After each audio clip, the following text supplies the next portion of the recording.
Good afternoon, students. Welcome to our Vidyabhushan English Primary School Dahisarist Online Studies Standard 3. Myself, Mrs. Ankita Kathoe.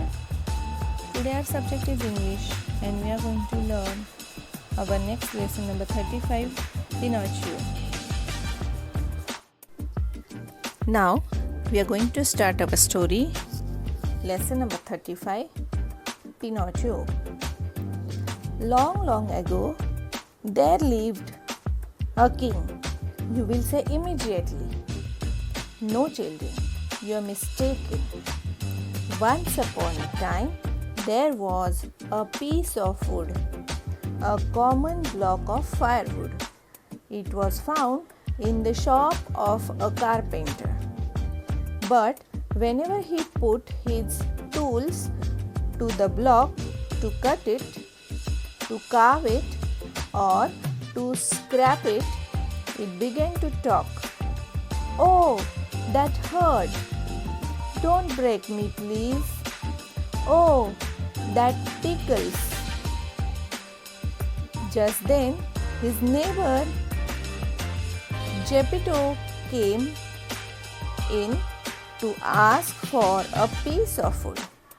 Geppetto wanted to make a wooden puppet that could run, jump, and make its way around in the world.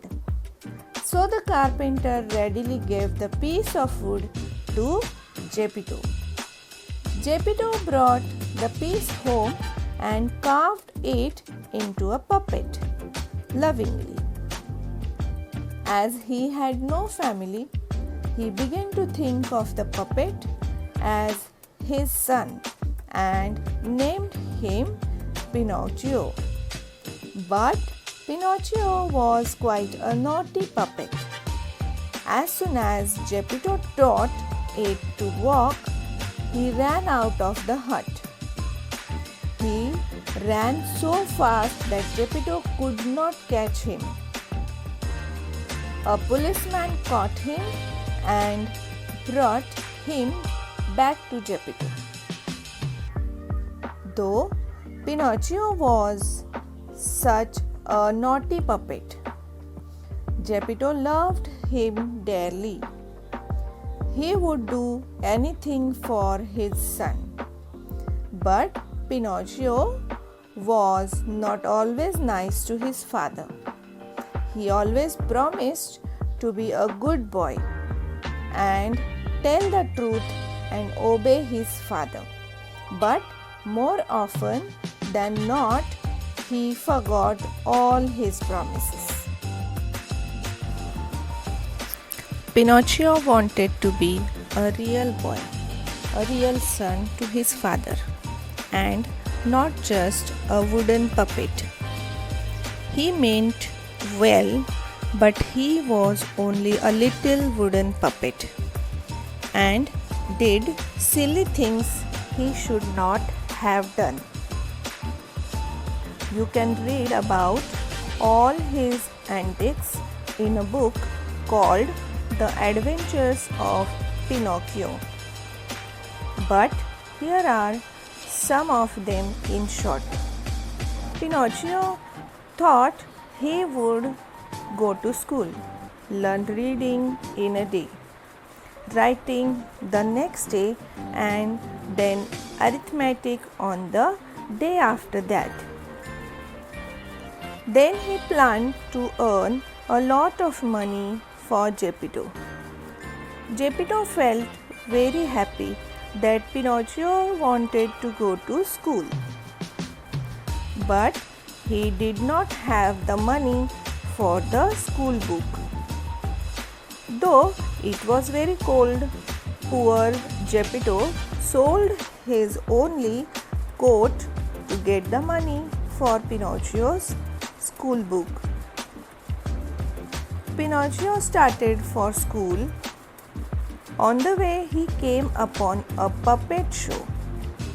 He forgot all about his plans to go to school. The naughty puppet that he was, he sold his school book and with that money bought a ticket to the show. When Pinocchio entered the puppet theatre, the puppets on the stage saw him. They were very happy to see their brother. They forgot their play and began to call out to him. In 2 leaps, Pinocchio was on the stage. They all began to hug and slap one another on the back and jump and clap. People who had come to see the play did not like this interruption at all. They began to shout. The puppet master was very annoyed.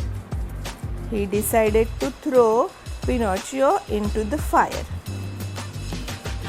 Pinocchio's puppet friends pleaded with the puppet master not to do that. Then, instead of Pinocchio, the puppet master chose another puppet for throwing into the fire. Now Pinocchio was really good at hurt. He was sorry for the other puppet. Very gallantly, he told the puppet master that he was ready to burn in the fire himself, and the puppet master should spare the other puppet's life.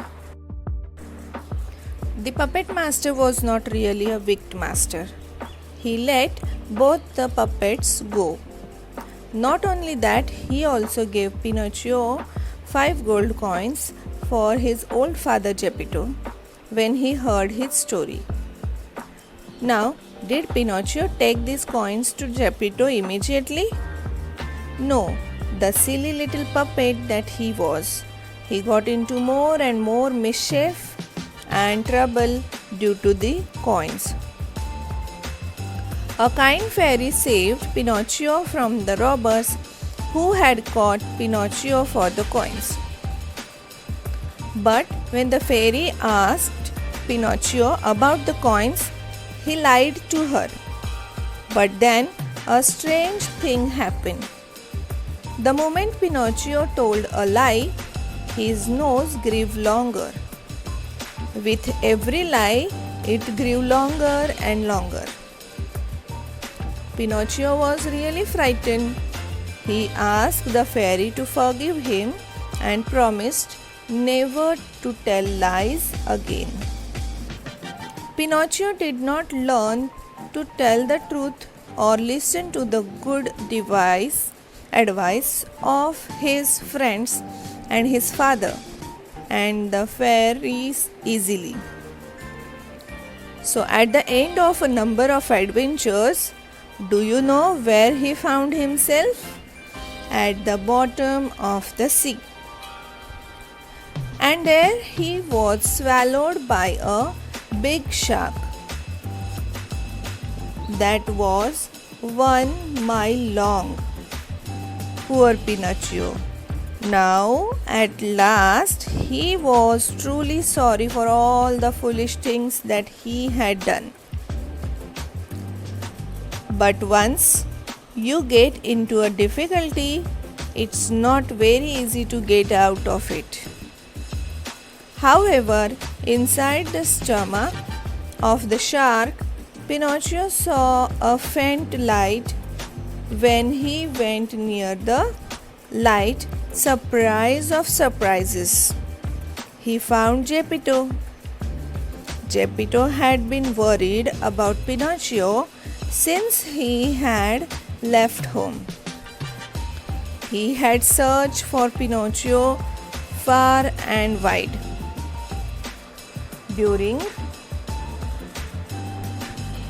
the search of the shark had swallowed the ship on which Geppetto was traveling. With great effort and courage, Pinocchio took himself and Geppetto out of the shark's stomach.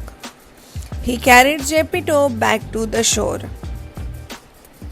After that, Pinocchio really proved to be a good boy. He began to work very hard to help Geppetto. When he heard that the fairy was ill, he sent her all the money that he was saving for himself. And then, to his joy and amazement, he found that he had turned into a real boy. Thank you.